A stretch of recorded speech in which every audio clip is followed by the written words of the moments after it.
fais en fait ton téléphone, enfin l'auditeur apparaît d'accord, c'est en mode mute, comme ça il n'y aura pas d'interférence. Oui, il est en mode mute. Ok, vas-y. Donc, c'est pour moi aujourd'hui un plaisir de présenter cette troisième présentation de la série neurovasculaire sur le système vétérobasilaire, notamment concernant l'anatomie descriptive et fonctionnelle. Mais j'avais commencé ainsi, mais j'ai trouvé qu'il fallait quand même ajouter quelques applications neurochirurgicales, ce qui fera que nous parlerons un peu aussi de tout ce qui est microchirurgie. Mais il faut savoir que je laisserai le soin à mon collègue qui a cette partie-là de développer tout ça au moment où il fera sa présentation. Donc, je suis le docteur Adjou François, je suis résident en quatrième année de neurochirurgie à l'hôpital des spécialités. Donc, pour ce faire, nous allons adopter un plan classique. Après une brève introduction, nous parlerons de l'anatomie descriptive et fonctionnelle du système vertébro-basulaire. Ensuite, nous parlerons de quelques explorations paracliniques qui permettent un peu d'explorer ce système-là et les pathologies inhérentes et terminer par une brève conclusion résumée. Donc, en guise d'introduction, il faut savoir que le système vertébro-basilaire, c'est également appelé la circulation cérébrale postérieure, qui permet un peu de vasculariser toute la partie postérieure, le lobe occipital.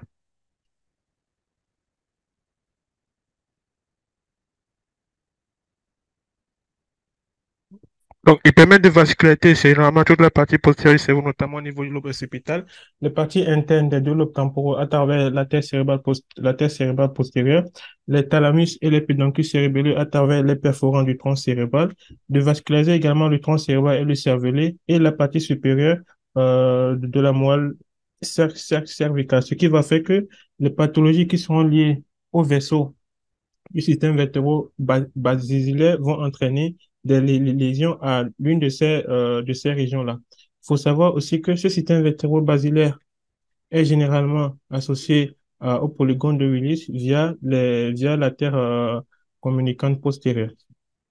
Il faut également savoir que ce système est composé non seulement des deux artères vertébrales, mais de l'union de ces artères vertébrales qui va former ensuite l'artère basilaire, le tronc basilaire, et ce tronc va se terminer par les artères cérébrales postérieures. En ce qui concerne tout ce qui est l'anatomie descriptive, nous parlerons de l'anatomie descriptive à la fois de l'artère vertébrale et du tronc basilaire. Et pour chaque type, nous allons adopter le plan, origine, trajet et rapport anatomique, les différentes branches collatérales, les branches terminales et terminer avec de petites notions d'implication neurochirurgicale. Donc, pour ce qui est de l'artère vertébrale, les artères vertébrales, on en a deux. Ce sont les artères qui vont naître généralement de l'artère sous-clavière, du côté droit au côté gauche. Et la naissance, elle est généralement différente.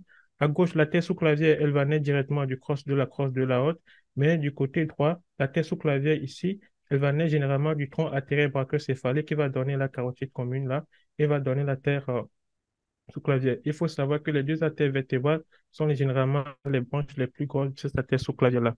Donc, une fois qu'ils vont naître à gauche de la crosse de la haute et à droite du tronc artère brachio-céphalique, ils auront un trajet directement vers le haut.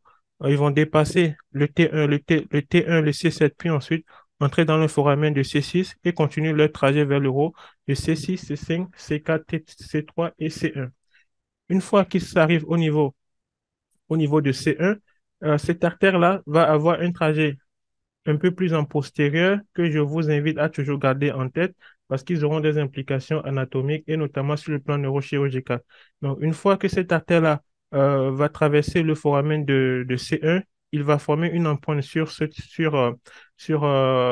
partie supérieure, la partie supérieure de C1, avoir un trajet vers l'arrière, puis de là, il va rentrer dans un tissu fibreux fait généralement de la membrane atlanto-occipitale postérieure, puis entrer dans la dure, puis avoir un trajet en intradural.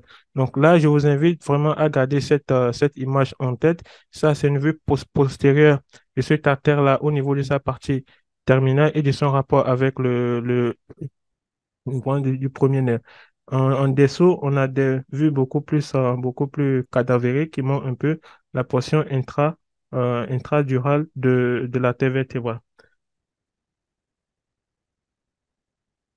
Ce qui va faire qu'on va définir deux grandes parties.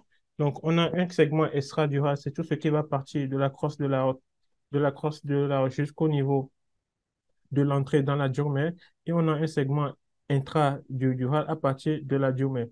Donc, sur ce segment extradural, on va lui décrire trois principales parties. Premier segment qui va partir de la crosse jusqu'à son entrée dans dans le foramen de C6. On aura un deuxième segment qui va traverser tous les foramens de C6, C5, C4, C3, C2 et C1. Et le troisième segment, c'est ce segment-là qui va partir de l'empreinte qu'il a sur la face supérieure de C1 jusqu'à sa traversée de la membrane atlanto-occipitale, puis dans la durée. Ainsi, on aura par la suite des implications neurochirurgicales, notamment de cette portion-là. Généralement, lorsqu'on va faire des abords au niveau de la fosse cérébrale postérieure, soit que l'abord soit médiane ou un phare latéral approche, on sera généralement amené à faire une dissection de tous ces plans musculaires, là, notamment des muscles long du cou de la superficie vers la profondeur. Mais il faut toujours s'atteler à ne pas trop décoller vers latéralement, puisqu'on aura cette partie-là du segment 3 de la terre vertébrale qui est extradurale, cette partie qui est généralement exposée et qui n'est pas protégée. Donc, il faut vraiment faire attention avec la monopolaire et tous les instruments pour ne pas entraîner des lésions au niveau de cette terre vertébrale-là. Généralement, il faut également savoir qu'il y a un plexus veineux qui fait généralement saigner à ce niveau-là. C'est un peu comme un signal d'alerte qui nous dit, là, on est beaucoup plus latéral, donc il faut faire attention à ne pas aller plus loin au risque d'entraîner des lésions au niveau de l'artère vertébrale. Donc, je vous invite vraiment à garder ces images en tête là.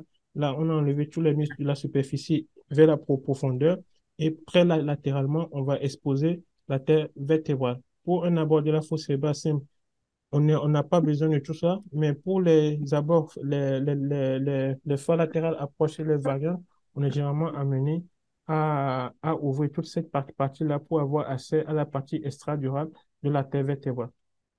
Ici, ce sont les dissections du fa latéral approche qui permettent un peu d'accéder aux lésions de la terre vertébrale, non seulement, mais également aux anévrismes de la portion proximale de la pica. Donc, après les dissections superficielles des plans musculaires superficiels et profonds, on va aboutir un peu plus en profondeur à ce plexus vasculaire veineux qui entoure généralement la terre vertébrale, le C1 et le C2, et qui nous fait savoir que là, on est généralement proche de la terre vertébrale et qu'il faut continuer la dissection beaucoup plus lentement pour ne pas entraîner des lésions à ce niveau-là. Ici, vous voyez un peu ces rapports de la terre vertébrale qui est là, la portion extradurale segment 3 qui va rentrer ensuite à l'intérieur de la durmère. Et là, vous voyez beaucoup mieux ce rapport anatomique là, ce trajet qu'il a vers la face postérieure, puis ensuite, il va rentrer à l'intérieur de la durmère. Une fois qu'il rentre à l'intérieur de la durmère, il va avoir des rapports anatomiques, notamment avec avec les ligaments dentelés, avec les artères spinales postérieures et antérieures, mais également, mais également avec les radicelles de C1 et de C2. Donc ici, c'est un rappel anatomique qui montre un peu ce plexus veineux vasculaire qui fait généralement saigner au cours de la bord de la fosse cérébrale postérieure ou latéralisée d'un côté ou de l'autre. Il faut toujours faire attention quand ça commence à saigner de ne pas trop mettre de la bipolaire parce que plus vous mettez de la bipolaire, plus vous fragilisez les parois de ces vaisseaux et ça continue de saigner. L'astuce quand ces plexus veineux commencent à saigner, c'est de mettre du surgicel, des petits bouts de surgicel, de mettre du coton et de l'oublier le temps qu'il fasse son hémostase tout seul. Donc, ces différents segments extradurales, ils vont donner naissance à plusieurs branches, notamment l'artère méningique postérieure, les artères spinales postérieures et des branches de la musculature cervicale postérieure et parfois ils donnent naissance à la pica. Mais c'est généralement très inconstant. Ces mêmes artères-là, ils peuvent naître de la portion intradurale de la terre vertébrale que nous allons voir beaucoup plus loin. Ici, c'est un schéma qui permet un peu de voir le rapport anatomique de la terre vertébrale dans le foramen transverse avec le ganglion spinal et les racines de sien. Ceci aura un intérêt notamment lorsqu'on aura à faire des des vissages au niveau des masses latérales en cervical. Il faut toujours faire attention à avoir cette image-là en tête, comme je vous ai dit. La terre vertébrale, il est latéralisé à droite, il est antérieur aux racines de C2, C3 et bon, C2, C3, C4, C1, C2, C3, C4, C5 et C6. Ils sont généralement antérieurs à ces racines-là. Du coup, sur une vue postérieure, on aura d'abord la racine, puis en arrière, en avant de la racine, on a cette artère vertébrale-là. Au cours d'un vissage au niveau du rachis cervical, la hantise, c'est de se retrouver soit d'entraîner une lésion au niveau de la racine, soit de se retrouver dans la terre vertébrale. Donc, l'astuce, c'est généralement de trouver milieu, la ligne des pédicules. Ensuite, on identifie les lames. Une fois que les lames sont identifiées, il faut identifier les masses latérales qui forment généralement un carré. Dès que les masses latérales forment un carré, on fait un petit trou avec une fraise généralement de petite taille, 2 mm, ça devrait suffire. On fait un petit trou vertical. Puis ensuite, on oriente notre visée euh, pratiquement de 10 à 20 degrés en haut et en dehors. Donc, le fait de l'orienter dans ce sens-là, en haut et en dehors, fait qu'on laisse la terre vertébrale en dedans et on minimise tout risque d'entraîner les lésions de cette artère-là grâce à nos vis. Une autre application clinique, c'est que lors des traumatismes au niveau du rachis cervical, que ce soit supérieur ou inférieur, lorsqu'on a des fractures qui vont passer par les foramens transversaires, il faut toujours penser à une dissection au niveau de ces artères vertébrales et compléter l'imagerie avec des angios TSA. Donc, le segment intradural, donc ce segment intradural, c'est toute la partie qui va rentrer dans la dure mère. Cette partie, il forme une gaine fibreuse qui suit un peu la terre vertébrale. Une fois qu'il rentre à l'intérieur, dans certains cas particuliers, il peut donner soit naissance à la terre cérébrale, à la terre spinale postérieure ou antérieure, aux artères méningées postérieures. Puis, il va avoir un trajet vers le haut, latéralement, puis médialement, et rejoindre son côté contrôle latéral pour former un peu le tronc basilaire. Donc, ici, sont les rapports anatomie qui montre un peu les rapports du segment intradural avec ces éléments-là. Intéressant dans la mesure où, lorsqu'on a des anévrismes, généralement au niveau des segments terminaux de la vertébrale ou des segments proximaux de la pica, on est amené à faire une dissection et suivre ces différents rapports anatomiques-là. Donc, les rapports anatomiques à ce niveau, comme vous pouvez le voir, non seulement de la portion, euh, première portion intradurale de la terre vertébrale, c'est la pica qui va prendre naissance à ce niveau-là, mais non seulement dans la pica, mais on a les ligaments dentelés qui correspond à des structures anatomiques qui permettent un peu de soutenir latéralement la moelle épinière, mais également les racines de C1 et de C2 auxquelles il faut faire attention. Un autre élément qui fait un peu amalgame sur les clichés d'interrographie, c'est que comme vous le voyez ici, la terre vertébrale, elle va nous donner une pica à droite, puis celle qui est à gauche, elle va nous donner une pica à gauche. Mais une fois que c'est sur le trajet de cette pica-là, ils font semblant de se croiser. Donc, on a comme sensation de se croiser. Parfois, cela peut faire confondre un anévrisme qu'on a peut-être au niveau d'une portion proximale ou distale de la pica droite, mais elle va se projeter sur un plan coronal du côté gauche, ce qui va faire on peut très facilement euh, rater son abord parce que, bon, on ne sait pas si la lésion, elle est du côté droit ou du côté gauche, mais généralement, si c'est un abord médial, on arrive très rapidement à rattraper le coup. Donc, il faut juste faire attention à ces petits trajets anatomiques-là qui font que la lecture peut parfois être difficile avec les neuroradiologues interventionnels. Nous passons ensuite à ces aux deux segments de la terre, du segment intradural de la terre vertébrale. Comme vous le voyez, on a un segment latéralisé par rapport au tronc cérébral, puis on a un segment beaucoup plus médial, et c'est ce segment médial-là qui va se réunir. Comme vous le voyez ici, on a un segment latéral par rapport au tronc cérébral et médial qui va passer au milieu et faire union avec son homologue contralatéral et former le tronc basilaire. Une fois ce tronc basilaire formé, il va avoir un trajet le long, il va avoir un trajet le long du tronc, le long de la gouttière basilaire vers le haut. Donc, sur ce segment intradural, il y a plusieurs artères qui peuvent naître également. Généralement, on a les artères spinales antérieures qui naissent du segment intradural de l'artère vertébrale. On a également les artères spinales postérieures. On a la pica qui est généralement de naissance plus intradurale qu'extradurale et les artères méningées antérieures et postérieures. Les artères méningées antérieures et postérieures constituent généralement les vaisseaux qui permettent un peu de nourrir les méningiums qu'on a au niveau du trou occipital. Donc, ici, c'est un résumé qui montre un peu les différentes branches qu'on a au niveau des branches extracrâniennes des artères vertébrales. De façon globale, on va dire que l'artère vertébrale, il va donner naissance aux artères spinales antérieures et postérieures, il va donner naissance aux artères méningées antérieures et postérieures, mais également à la pica. Mais en fonction de chacun, il y a peut-être quelques variances anatomiques qui fait que, on va dire que dans 90% des cas en moyenne, l'artère vertébrale, les artères méningées antérieures et postérieures vont naître de la portion extracrânienne de la terre vertébrale.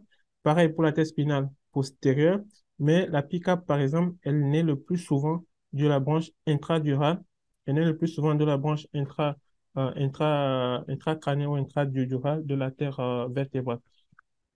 Donc, cette pica-là, c'est la branche la plus volumineuse qu'on a au niveau de la terre vertébrale. Donc, je pense que c'est un élément anatomique assez important dont il faudrait parler. Il a généralement 5 branches. On a un segment médulaire parce qu'il est généralement en regard de la moelle. On a un segment médulaire antérieur que vous voyez. On a un segment médulaire latéral. On a un segment médulaire, le segment tonsillo-médulaire, le segment télovélo-médulaire et le segment cortical.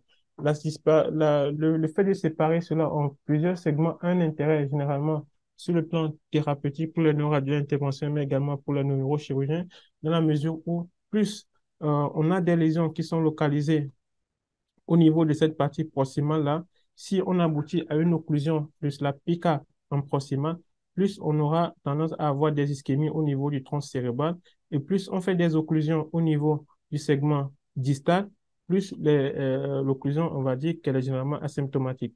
Donc, dans des cas d'anévrisme au niveau de la pica, où on a à la fois un traitement neurochirurgical possible et un traitement neuroradiologue interventionnel, où on est amené à faire des occlusions, il faut toujours s'atteler à faire des occlusions le plus distales possible pour ne pas entraîner des ischémies au niveau du tronc cérébral.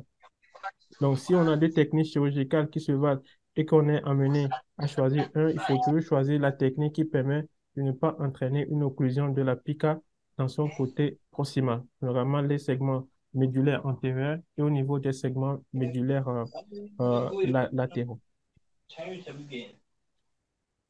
Voilà encore un autre schéma qu'il faudrait vraiment garder en tête. On a les trajets, c'est bien beau de le dire, mais ce sont des images qu'il faut garder en tête lorsqu'on est amené à travailler sur la PICA, par exemple, au bloc opératoire. Il faut toujours garder ces images en tête là. Ça permet un peu de suivre la dissection, de savoir à quel moment on est exactement et de ne pas entraîner des lésions inopportunes sur soit la terre vertébrale dans sa portion intracrânienne ou soit au niveau de la pica. Ici, c'est une dissection, c'est des images cadavériques qui montrent un peu ce trajet de la pica au niveau de la face postérieure. Donc, on a ici la terre vertébrale, le segment extradural qui va passer en intradural. Et une fois qu'il passe en intradural, la première artère qu'il va nous donner, généralement grosse, visible à l'imagerie, à la radiologie, la radiographie, à l'angiographie plutôt, c'est la pica. C'est le premier qu'on voit. C'est ça qui permet un peu d'identifier la circulation postérieure que nous allons voir un peu plus tard. Ici, l'application, comme je le disais tantôt, c'est concernant les anévrismes de la pica. Donc, au niveau des artères vertébrales, les anévrismes de la pica sont les plus fréquentes.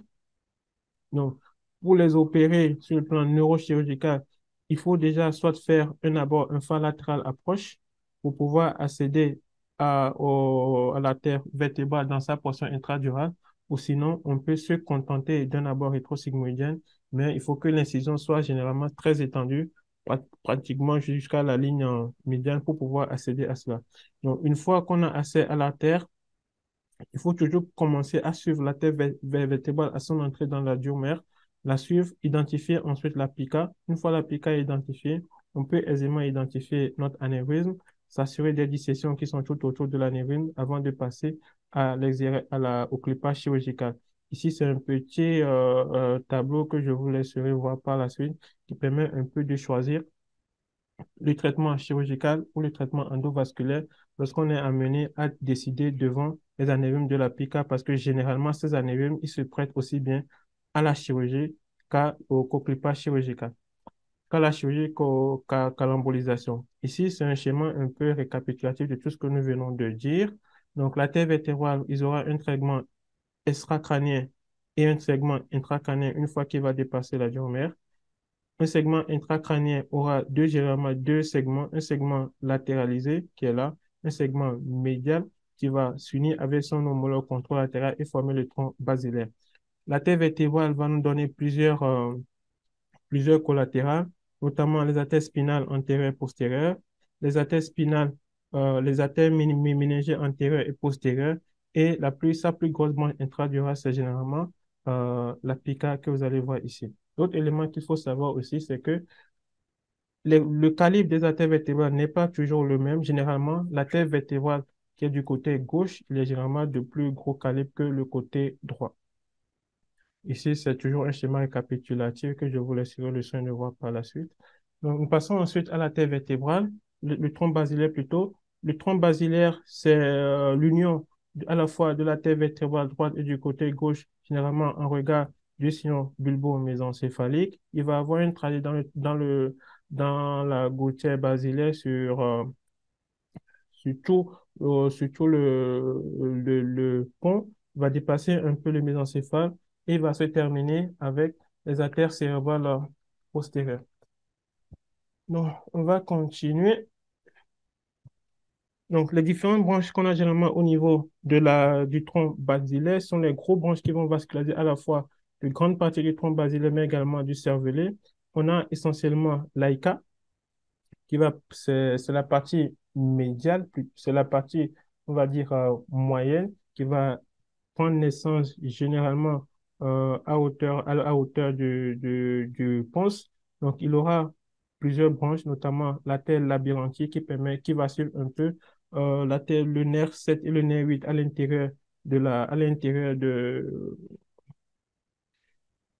comment on appelle ça, à l'intérieur de l'angle ponto-cérébelleux afin de rejoindre un peu le conduit auditif interne. Mais il faut savoir que dans un certain nombre de cas, cette artère labyrinthique-là, elle peut naître directement du tronc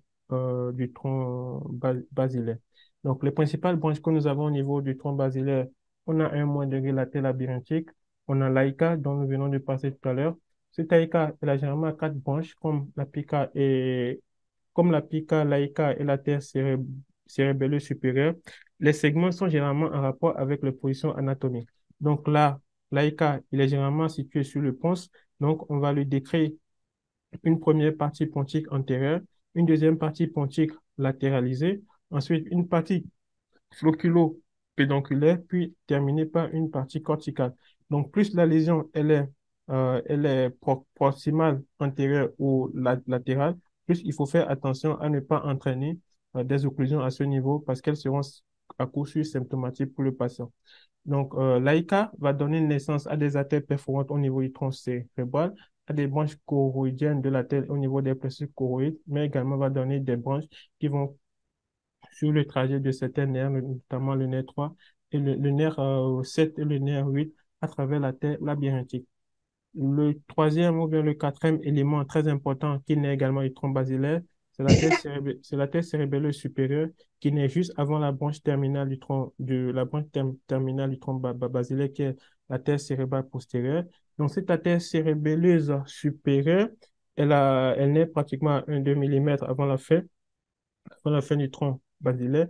Il y a également quatre segments. Un segment antérieur que vous allez voir, un segment latéral, un segment cérébello-mésencéphalique parce que son trajet, il est généralement sur le mésencéphale comme on peut le voir ici, et un segment cortical. Donc là, vous avez un segment antérieur, un segment latéral, un segment cérébello-mésencéphalique que vous allez voir, puis le segment cortical. Ici, c'est la dernière branche, ou bien c'est la branche terminale du tronc basilaire qui est l'artère cérébrale postérieure. C'est le dernier qui est là. Donc, il a plusieurs segments aussi. un segment précommunicant avant l'origine de la terre communicante postérieure. On a un segment postcommunicant. On a un segment quadrigéminal à l'intérieur de la cécitienne quadrigéminale et on a un dernier segment qui est généralement la branche terminale, c'est la terre, c'est le segment calcarine. Ici, ce schéma anatomique, c'est un schéma qu'il faut garder en tête parce que lorsqu'on va faire une artériographie cérébrale, c'est généralement cette image-là qu'il faut calquer sur les représentations imagériques. Donc, d'autres éléments très importants, c'est que cette artère-là cérébrale postérieure, comme je vous ai dit tout à l'heure, elle va donner naissance à plusieurs branches, notamment des branches perforantes qui vont aller vers le tronc cérébral. L'implication anatomique, c'est généralement quand on va être amené à faire des ventriculocytostomie endoscopique, une fois que la membrane de l'hélicis elle est ouverte, une fois qu'on s'amuse à voir un peu, qu'on est généralement très impressionné à voir ce tronc basilaire-là qui bombe, il faut vraiment faire attention à ne pas toucher ces petites perforantes-là, parce que vous aurez beau faire une bonne ventriculocytostomie, si vous touchez ces perforantes du tronc cérébral, le malade va faire une ischémie, et il va se retrouver en trouble de conscience, il ne va pas se réveiller et vous allez vous retrouver dans les catastrophes. Donc, faites vraiment très attention à ces perforantes-là une fois que la membrane de l'hélicis la membrane de l'hélicis elle est ouverte. Les autres branches terminales qu'on aura pour la terre cérébrale postérieure, c'est généralement les branches parieto-occipitales, la terre calcarée et les branches pour la partie interne du lobe temporal, notamment la tête temporale antérieure, la moyenne et la tête temporale postérieure. Il va se terminer, comme j'ai dit tout à l'heure, par la terre calcarée. Ici, c'est le schéma qui montre un peu les territoires vasculaires. Ce n'est pas la peine de les apprendre, mais c'est des supports visuels qu'il faut garder en mémoire. Donc ça, c'est un schéma résumé qui montre un peu les différents segments, bien les différentes branches qu'on a au niveau du tronc basilaire. On a la pica avec ses 5 segments. On a l'AICA avec ses 4 segments. Et on a la tête cérébrale supérieure avec ses 4 segments également. Et il va se terminer, ce tronc basilaire va se terminer avec les artères cérébrales postérieures que nous avons vues tout à l'heure.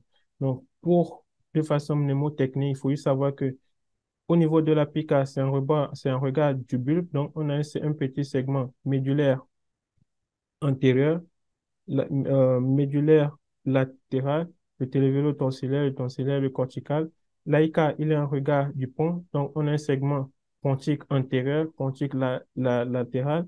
Et la tête cérébrale supérieure, il a un regard généralement du mésencéphale.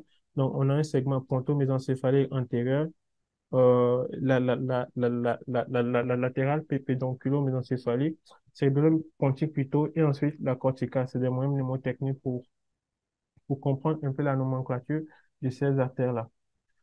Donc, nous passons un peu à comment est-ce qu'on est amené à faire Excuse-moi, François. François, est-ce que il te reste encore environ combien de diapos? euh, une vingtaine. D'accord. Je vais vous rejoindre. D'accord. Vous pouvez continuer. Je vous rejoins dans 10 minutes. OK. Donc là, on a généralement les abords pour aborder généralement la terre, le tronc basilaire, les abords ptéronales un peu la jambe postérieure peuvent nous permettre de les aborder. On va juste ouvrir la diomètre, ouvrir de façon disséquer la vallée sylvienne. Une fois la vallée sylvienne elle est disséquée, il faut être amené à mémoriser cette image-là. On va voir le nerf 2. Ensuite, il faut voir la terre carotide. La,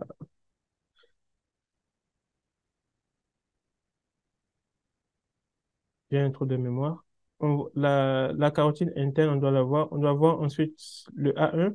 Une fois le A1, il monte vers le haut, on va voir ensuite la cérébrale moyenne.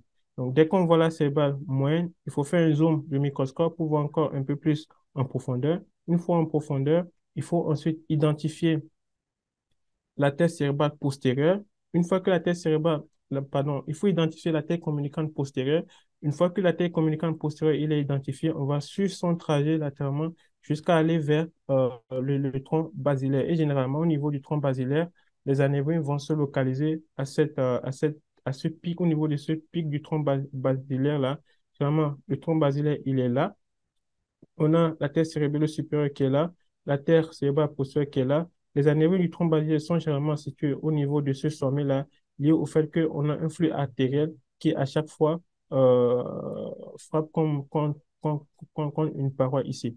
Donc, comme je disais tantôt, on identifie la carotide, on identifie la A1, la M1, on zoome, on identifie la communicante postérieure. Une fois la communicante postérieure identifiée, on le suit jusqu'à la cérébrale postérieure, puis au niveau du tronc basilaire. Et là, on essaie de mettre les clips en fonction de la stratégie qu'on avait définie au préalable. Nous passons maintenant à tout ce qui est anatomie fonctionnelle. Donc, l'anatomie fonctionnelle, c'est généralement des schémas qu'il faut garder en tête. C'est les territoires vasculaires qu'on a au niveau des artères du tronc basilaire. Donc, comme je le disais en début de la présentation, le système vertébro-basilaire va permettre généralement de vasculariser tout ce qui est tronc cérébral et ensuite le cervelet. Donc, le cervelet, on a les artères laïca, on a les territoires de la pica et on a également les territoires de la tête cérébelleuse supérieure. Là, c'est des schémas que je vous invite généralement à lire, à regarder sur vos téléphones qui permet un peu de faire des corrélations anatomo-radiologiques. Donc, pareil, c'est les territoires vasculaires, ces différents artères-là qu'il faudrait garder en tête. Là, c'est de façon théorique les localisations dans les territoires vasculaires de ces artères-là. Pareil. Donc, en résumé, on a les artères vertébrales qui sont généralement paires. Ils vont avoir un trajet ascendant le long, euh, le long des foramens transversaires ils vont avoir un trajet vertical le long des foramens transversaires, avoir un trajet intradural, se joindre et former le tronc basilaire. Les différentes pathologies ou bien lésions qu'on peut avoir à ce niveau, ce soit des dissections post-traumatiques ou bien des lésions thromboemboliques à travers des accidents vasculaires ischémiques à ce niveau-là. Les artères cérébelleuses postérieures, c'est la première branche la plus grosse qu'on a au niveau du territoire intradural du tronc basilaire. Ils vont permettre un peu de suppléer euh, la portion postéro-inférieure du cervelet, mais également toute la partie supérieure de de la moelle cervicale supérieure. On a l'artère basilaire qui permet de vasculariser essentiellement le tronc cérébral et des ischémies au niveau du tronc basilaire donne comme conséquence ce qu'on appelle le lock-in syndrome que nous allons voir tout à l'heure. C'est pareil un peu pour l'AICA et pour la tête cérébrale supérieure. Donc, pour nous, ce qui nous intéresse généralement, ce sont les syndromes qu'on peut retrouver en cas de lésion au niveau du tronc cérébral. Donc, c'est généralement les syndromes qu'on appelle les syndromes alternes qui sont généralement qui associent généralement les artères une atteinte qu'on a au niveau des nerfs crâniens, mais également du côté homolatéral et du côté contralatéral de la lésion. On peut avoir des artères des voies longues, un syndrome pyramidal et trop sensitif ou un syndrome cérébelleux. Ici, c'est les différents types de lésions d'ischémie qu'on peut avoir dans le territoire vertébro-basilaire. En A, c'est le territoire de la terre cérébelleuse, de la terre cérébrale postérieure superficielle. En B, ce sont les perforantes thalamiques. En C, ce sont les ischémies qu'on a au niveau des perforants du tronc cérébral. En D, c'est des ischémies qu'on a au niveau du territoire de l'AICA. Et en D, c'est généralement les lésions qu'on aura dans l'atteinte de la pica, notamment sa branche qui vascularise un peu les olives vulvaires. C'est le segment cervical supérieur. Donc, de façon théorique, en cas d'atteinte dans le territoire superficiel de la terre, lorsqu'on a de la terre cérébrale postérieure, on aura une hyménopsie latérale homonyme.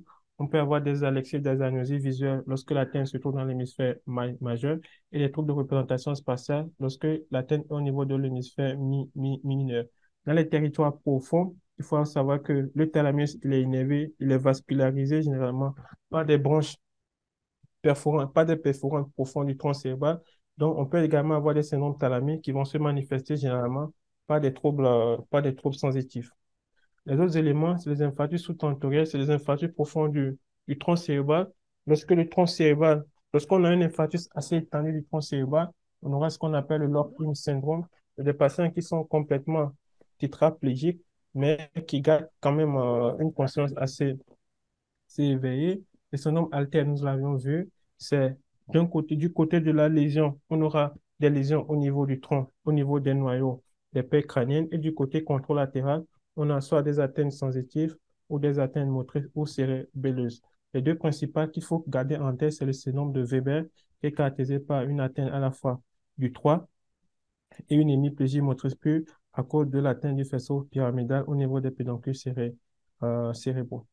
Et le deuxième qu'il faut connaître, c'est le syndrome de Wallenberg. Du côté de la lésion, c'est des lésions qui sont dues à une ischémie au niveau de la portion proximale de la pica, qui va se manifester par une anesthésie thermalgique, un syndrome de Colbert-Horner, un syndrome vestibulaire, des paralysies au niveau du voile du palais, une anesthésie thermoalgique avec, avec épargnement de la face du côté contralatéral à la lésion. Donc, c'est pour ça qu'il ne faut pas, dans la mesure du possible, se donner à faire une occlusion proximale au niveau de la pica. Et puis, on a des infarctus graves du tronc cérébral dont nous avons parlé tout à l'heure, qui aboutissent au lock-in syndrome et au coma et au décès des patients. Les principales explorations, c'est la Terre, c'est généralement l'IRM avec les séquences angio-IRM qui permettent un peu d'explorer les artères vertébrales et le tronc basilaire. La deuxième exploration, c'est l'artériographie. Comme vous le voyez, ce schéma-là, il faut le garder en tête. Donc, le premier sont les artères musculaires, sont les branches musculaires que vous avez là. Et une fois que vous rentrez dans le segment intradural, le premier qui va sortir, c'est la pica. Après la pica, on a l'AICA. L'AICA, la cérébrale supérieure. Puis la cérébrale supérieure, après, on a la tête cérébrale postérieure avec ses branches, notamment la parieto occipitale et les calcaires. Ici, ce dernier schéma montre un peu les variations anatomiques qu'on peut avoir au niveau des artères cérébrales, des artères vertébrales. Donc, ici, on peut avoir un AICA qui est dominant, comme le voit ici. On peut avoir une duplication au niveau de l'artère vertébrale, au niveau CEC2. On peut avoir une AICA, une PICA qui prend naissance un peu trop en extradural. On peut avoir une pica qui prend naissance un peu trop tard en intradural et parfois on peut ne même pas avoir de pication, de variation anatomique. Bon, c'est pas important de les connaître tous, mais c'est juste important de savoir que ça peut exister dans la lecture des artériographies. Donc, en conclusion, je trouve que ce schéma résume un peu toute notre présentation. Nous avons parlé de tout ce qui est le système vertébro-basilaire, c'est aussi la circulation postérieure qui est formée par les deux artères vertébrales qui vont s'unir et vont donner le tronc basilaire. L'artère vertébrale, il y a plusieurs segments intra- et extradural. Le segment extradural est composé par trois segments, un, 2, 3. Le segment intradural, on a un segment antérieur, donc un segment latéral et un segment médial. Puis, il va nous donner comme plus grosse artère, c'est la pica qu'il faut retenir. Puis ensuite, vous avez l'artère basilaire qui va donner naissance à l'AICA, qui est là, va donner naissance à la cérébelle supérieure, va donner naissance à la tête cérébrale postérieure, mais il ne faut toujours pas oublier ces éléments qui sont les plus dévastateurs pour le patient. C'est généralement les artères perforantes qui vont naître un peu de la partie terminale du tronc basilaire là, dont les ischémies vont aboutir à des lésions au niveau du tronc cérébral. Je vous remercie pour votre attention. Vos apports nous permettront un peu de parfaire la présentation.